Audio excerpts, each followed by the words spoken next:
ভাইয়া আমাকে 1 কেজি লাউ দেন তো। আপু লাউ তো কেজি হিসাবে বিক্রি হয় না, এটা হচ্ছে পিস আকারে বিক্রি হয়, 40 টাকা পিস। আচ্ছা ঠিক আছে, এটা আমাকে দেন।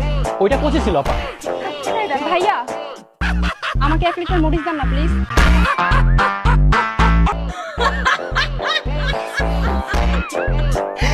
ভাইয়া দেখছে মেয়েটা কত বোকা, মরিচ নিবে তাও আবার লিটারে। কিন্তু ভাইয়া মেয়েটা তো বোতল আনতেই ভুলে গেছে। भाई यहाँ पे क्या हो रहा भाई। ও আচ্ছা, আমি তো বোতল আনতেই ভুলে গেছি। আচ্ছা ভাই, আমি একটা বোতল নিয়ে আসি, আপনি এখান থেকে যাবেন না। হ্যাঁ, আমি এখনই আসতেছি। এখনই আসতেছি। এই যে ভাইয়া